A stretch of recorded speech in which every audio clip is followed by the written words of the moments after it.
8 निर्गुण बोध ग्रंथ, निराकार परमात्मा को जानने और समझने का ज्ञान। सगुण और निर्गुण भक्ति के पराक्रम तथा उनके फलों में महान अंतर है।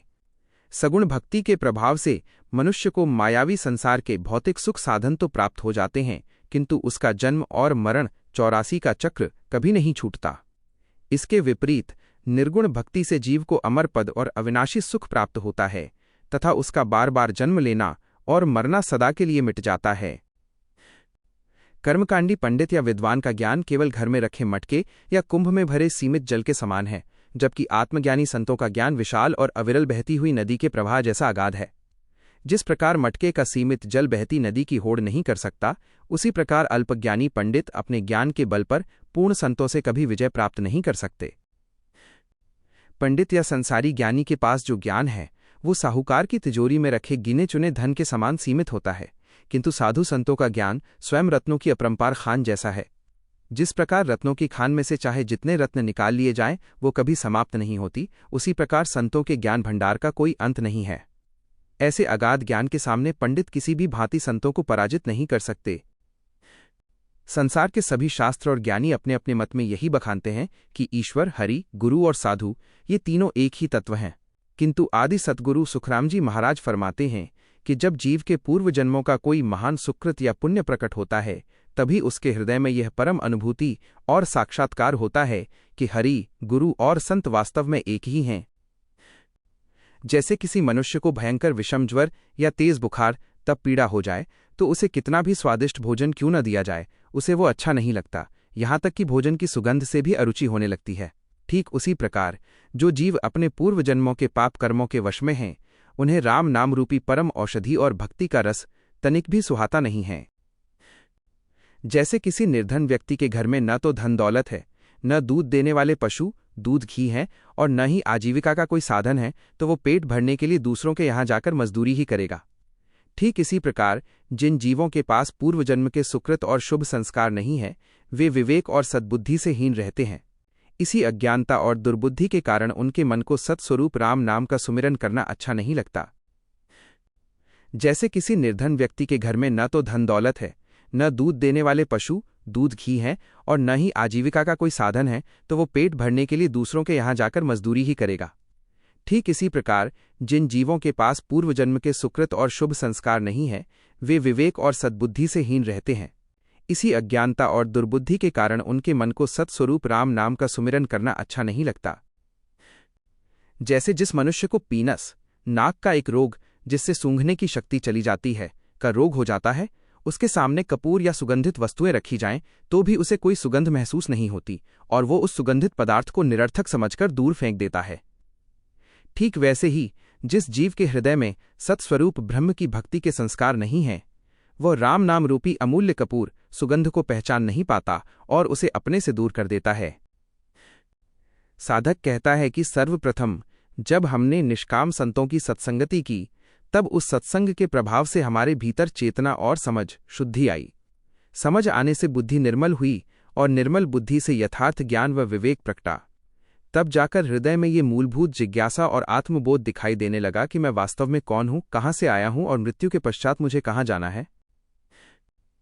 सत्संग के विवेक से मन में यह संशय और विचार उत्पन्न हुआ कि इस नश्वर शरीर में मरने वाला कौन है, जन्म लेकर कौन आया है और इस जीव को किसने उत्पन्न किया है।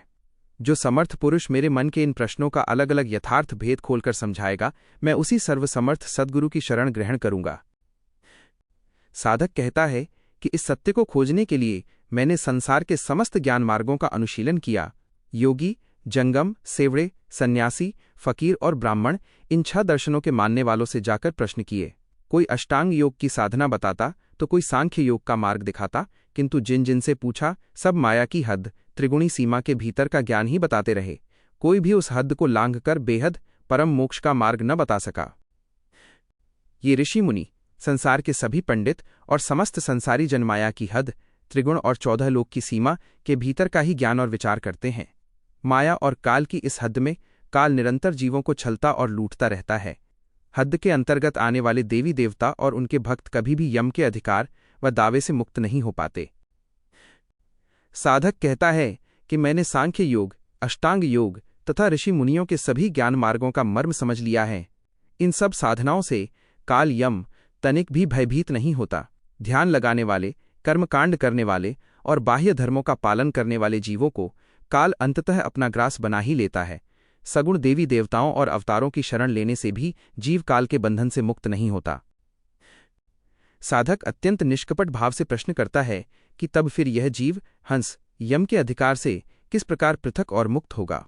ऐसा कौन सा परम ज्ञान है जिसे धारण करने से जीव पुनः इस संसार के आवागमन, जन्म मरण के चक्र में न पड़े?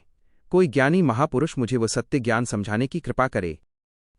जो साधक विष्णु भगवान की सगुण भक्ति साधता है, तब तक काल उसके सिर पर गरजता रहता है, क्योंकि काल का प्रभाव सगुण अवतारों पर भी रहता है। फिर वो उनके भक्तों को कैसे छोड़ेगा?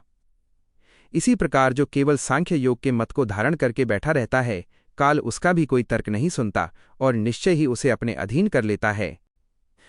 कोई योग साधना के बल पर यम पर विजय पाने का दावा भले ही कर ले, किंतु काल के विधान और कर्मफलों के परे जाना उसके लिए संभव नहीं होता। केवल योगी ही नहीं, अपितु चंद्र, सूर्य, वायु, जल, पृथ्वी और आकाश, ये संपूर्ण ब्रह्मांडीय जगत काल के परिवर्तनशील चक्र के अधीन है।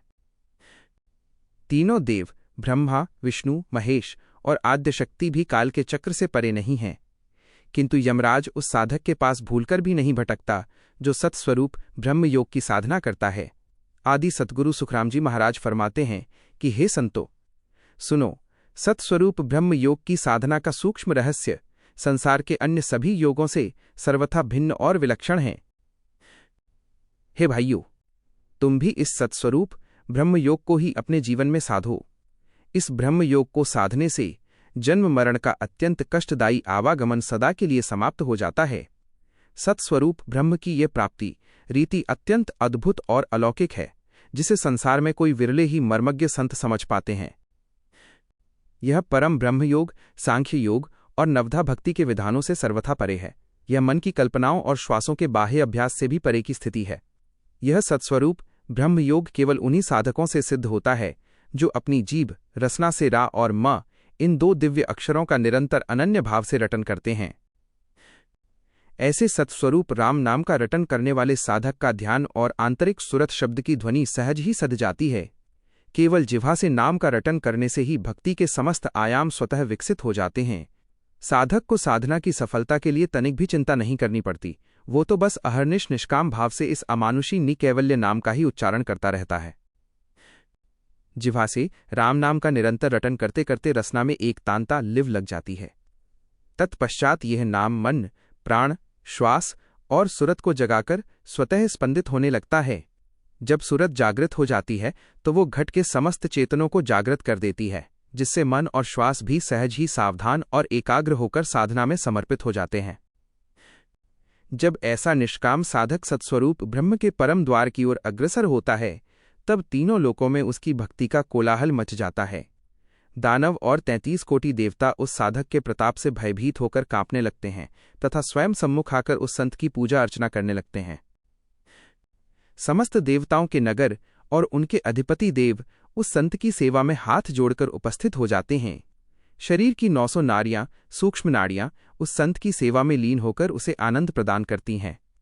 उन 900 नाड़ियों में मुख्य 24 नाड़ियां हैं, जिनमें से 3 प्रमुख नाड़ियों इड़ा, पिंगला, सुषुम्ना के माध्यम से संत सहज भाव से निज आनंद और परम सुख का उपभोग करते हैं। जब सत्स्वरूप राम नाम का रटन घट में जागृत होता है तो शरीर की 999 सूक्ष्म नाड़ियां आनंदित होकर स्पंदित होने लगती हैं। ये समस्त नाड़ियां परम हर्षित होकर मानो अपने भीतर अलौकिक संगीत प्रकट करती हैं। कोई मृदंग, कोई झांझ और कोई ताल की भांति ध्वनित होती है, जिससे एक साथ 36 प्रकार की राग रागिनियां एक ही स्वर में गूंज उठती हैं। शरीर के भीतर ढोल, वर्घु और कांस्य यंत्रों जैसी गंभीर ध्वनियों का एक साथ गुंजन होने लगता है। जिस प्रकार अनगिनत भंवरे पुष्प की पंखुड़ियों पर मंडराते हुए एकतांग गुंजार करते हैं, उसी प्रकार समस्त नाड़ियों का स्वर मिलकर एक हो जाता है। भीतर बिना मुरली और शंख के ही अनहद नाद गूंजता है और डफ तथा वीणा तंत्र जैसे वाद्य यंत्रों की अलौकिक झनकार स्वतः प्रस्फुटित होती है। जैसे हाट बाजार में विशाल जनसमूह का कोलाहल मिलकर एक सामूहिक स्वर बन जाता है, अथवा जैसे बकरियों के झुंड का सामूहिक शब्द या वनों में तोते, मोर और पपीहे का एक साथ बोलना और चैत्र मास में कोयल का कूकना, इन सब की अलौकिक ध्वनियां मिलकर एक हो जाती हैं। ठीक उसी प्रकार शरीर की भिन्न भिन्न नाड़ियों के स्पंदन से उपजी ध्वनियां समेकित होकर एक अखंड अनहद नाद में बदल जाती हैं। जैसे 13 मंजीरों को एक साथ बजाने पर उनकी एक संवेद ध्वनि गूंजती है, वैसे ही साधक के शीश दशमद्वार मूर्धा पर अहर्निश एक अखंड दिव्य ध्वनि गुंजायमान रहती है। इस अवस्था में 999 नाड़ियां परम आनंद में नृत्य करने लगती हैं और भीतर 56 प्रकार के भाव रंगों के साथ 36 प्रकार की रागिनियों का अखंड अनहद नाद होने लगता है।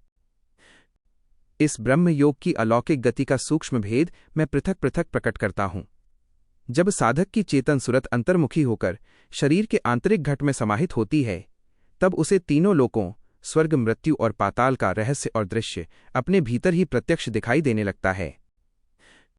ज्यों-ज्यों योगी इस आंतरिक मार्ग पर आगे बढ़ता है, त्यों-त्यों वो तीनों लोकों की मायावी वृत्तियों और रसों को अपने नियंत्रण में लेता जाता है। वह अपने अनुभव ज्ञान से सबको सन्मार्ग पर लाता है तथा राम नाम की अनभय भक्ति का भार, जिम्मेदारी अपने शीश पर धारण करता है। साधना के इस चरण में साधक बेगारी के समान भटकने वाले शब्द योग मन की चंचलता को पकड़कर अपनी अनुगामिनी सुरत के साथ उपस्थित करता है। योगी अपने आत्मबल और वैराग्य रूपी रोष से मन तथा प्राण श्वास को पूर्णतः अनुशासित करके अपने आगे चलाता है। महाशक्ति रूपा सुरत इस साधना में अग्रणी होकर बेगारी मन प्राण पर अपना हुक्म चलाती है। यदि मन या श्वास तनिक भी भक्ति मार्ग से विचलित होकर पृथक होने का प्रयास करते हैं, तो सुरत उन्हें पुनः खोजकर और मोड़कर अपने सम्मुख एकाग्र कर लेती है। सुरत अहर्निश भारी पहरा सतत जागरूकता रखती है और शून्य शहर, ब्रह्मरंध्र, सुषुम्ना मार्ग की राह का सूक्ष्म चिंतन करती है। यह चेतना घट के समस्त विकारों और इंद्रियों से संवाद स्थापित कर उन्हें संसार की ओर से विमुख पलटा करके अपने साथ परम मार्ग पर ले चलती है। सुरत अपने अंतर्गत मन प्राण को बोध देती हुई कहती है कि तुम्हारा परम सौभाग्य है कि तुम इस भगवत सेवा में समर्पित हुए। इस प्रकार वो घट की समस्त शक्तियों को संभाले हुए परम मोक्ष के पंथ पर अग्रसर होती है और प्राण पुरुष मुख्य चेतना को अपने आगे लेकर तीव्र गति से दौड़ती है। जब घट की समस्त इंद्रियां और वृत्तियां संसार से पलटकर एक ही निज घर त्रिकुटी गगन मंडल में एकत्र हो जाती हैं, तब योगी का प्राण हंस गगन की ओर उड़ने लगता है। वहां द्वैत मेरा तेरा अज्ञान का समस्त प्रपंच समाप्त हो जाता है और साधक की संपूर्ण आंतरिक वृत्तियां एक ही ब्रह्म भाव में लीन हो जाती हैं। योग मार्ग का ये पथिक गेली दिन रात आंतरिक साधना पथ गेल पर निरंतर दौड़ता है। उसे उठने, बैठने या सोने की सांसारिक अभिलाषा नहीं रहती। वह मार्ग के 21 चक्रों, घाटों और उनके मूल मर्म को पार करता हुआ काम, क्रोध, लोभ, मोह, मद, मत्सर जैसे दुष्टों तथा अहंकार, मान बढ़ाई और संशय रूपी भयंकर चोरों का पूर्ण संहार कर देता है। साधक ने प्रत्येक आंतरिक चक्र और घटघाट पर अज्ञान के आवरणों से घोर संग्राम किया। अंततः संतों ने अपनी विवेक कमाई से विजय प्राप्त कर निष्कंटक मार्ग खोज लिया। भ्रम, अज्ञान, चिंता और विषय वासना रूपी अगल बगल के सभी गढ़ को ढा दिए गए और जो विरोधी विकार पूर्व में बाधक थे, वे सब पराजित होकर साधना के अनुकूल बन गए। साधक ने राम नाम के सुमिरन की सुरवीर सेना को सबसे आगे कर दिया। इस अनभय सेना ने प्रथम घाट कंठ चक्र के अवरोधों को तोड़ा और द्वितीय घाट हृदय चक्र पर चढ़ाई की, जहां अलौकिक अनहद नाद की विजय ध्वनि और निशान गूंजने लगे। इस ज्ञान चढ़ाई से मान, गर्व, अहंकार और असत्य रूपी स्थानीय अधिपति भूमियां थर थर कांपने लगे और पीछे हटने लगे। तृतीय घाट नाभि चक्र पर अत्यंत घमासान युद्ध हुआ, जहां घट की नगरी के समस्त विकार संस्कार साधक की जागृत चेतना से टकराने लगे। जब शूरवीर संतों ने शब्द ज्ञान और विवेक रूपी सिंधुनाद दिया, तब चेतना की तीखी चोट से काया रूपी गढ़ पर विजय प्राप्त हुई। मन, चित्त, श्वास और सुरत, इन चारों को एकीकृत कर नीचे के अधोद्वारों का भेदन किया गया और बंकनाल के पश्चिम आंतरिक ऊर्ध्व मार्ग पर गति की गई। मैं सत्स्वरूप ब्रह्मयोग की इस पावन क्रिया को प्रकट करता हूं और प्रेम लक्षण भक्ति को हृदय में संजोकर रखता हूं। इस दशविधा अनन्य भक्ति का मर्म धारण करो और इसके बदले संसार के अन्य सभी मायावी देवी देवताओं व साधन कर्मों की आश्रयता को सदा के लिए त्याग दो। अज्ञान की समूची भूमि को परास्त करके परमात्मा ने मुझे, संत को, ये भक्ति का अभय पट्टा और स्वराज्य प्रदान किया है। कंठ, हृदय, नाभि व अधोद्वारों के पूर्वी घाटों को जीतकर सुरत बंकनाल के पश्चिमी मार्ग की ओर बढ़ी, अपने साथ शब्द, सुरत, मन, पवन और बुद्धि रूपी 5 बलशाली योद्धाओं को लेकर। जो विवेकशील साधक मार्ग का मर्म समझ चुके थे, उन्होंने संतों को सुगम पथ प्रदान किया और विकारों से डटकर सम्मुख युद्ध किया। यह पश्चिम देश बंकनाल ऊर्ध्वमार्ग अत्यंत प्रबल और अनभय है, यह केवल कागजी हुक्मों या बाह्य आडंबरों को स्वीकार नहीं करता, बल्कि यहाँ केवल निज भक्ति की सच्ची कमाई ही चलती है। जब शूरवीर संतों ने ज्ञान, शील, संतोष, विवेक और वैराग्य की विशाल सेना एकत्र की, तब पूर्व और पश्चिम के घटमार्ग एक ही केंद्र में समाहित हो गए। इसके बाद सुरत ने मन रूपी तोप से सत्स्वरूप राम नाम का प्रचंड गोला दागा, जो अज्ञान रूपी किले पर जाकर सटीक लगा।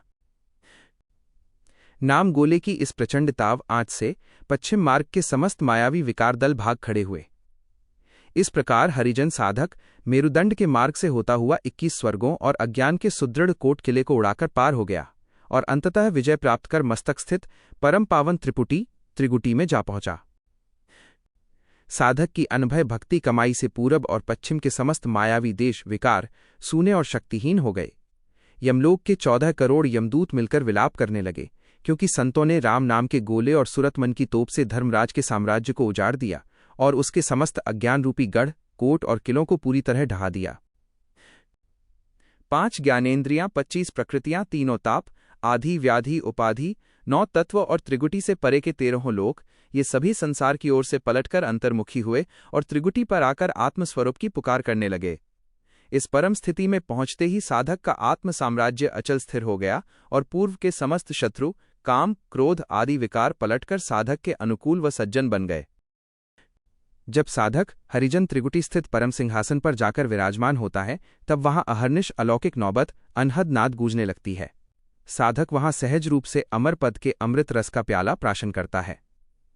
इस स्थिति में पूर्व के समस्त बैरी और अनुकूल जन सब एकाकार होकर साधक के ही स्वरूप में लीन हो जाते हैं।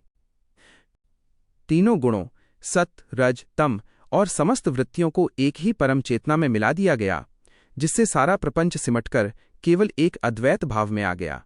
घट के भीतर अखंड परम ज्योति जागृत होकर अनभय उजाला छा गया। इस प्रकार सत्स्वरूप राम नाम की साधना से साधु, संत, संसार और काल के चक्र से सर्वथा पृथक और निरामय हो गया। उस उच्च अवस्था में केवल मैं, निज आत्मा ही शेष रहा। मेरे अतिरिक्त वहां द्वैत का कोई दूसरा अस्तित्व नहीं था। जहां इड़ा और पिंगला रूपी दोनों नाड़ियों का प्रवाह समेटकर सुषुम्ना के मध्य मार्ग में समाहित हुआ, वहां साधक स्वयं निज ब्रह्म स्वरूप हो गया। इसके पश्चात माया का कोई भी प्रभाव या आवरण उसके पास नहीं भटकता। जिस परम पद निज घर में समस्त सिद्ध संत अभेद होकर एकत्र होते हैं, वहां माया और ब्रह्म का सहज अलौकिक मेल हो जाता है। उस परम धाम में न तो संसार का कोई सुख व्याकुल करता है और न ही काल का कोई दुख स्पर्श कर पाता है। उसी अविनाशी निज घर में संतजन सदा के लिए परम विश्राम और आनंद में विराजमान रहते हैं।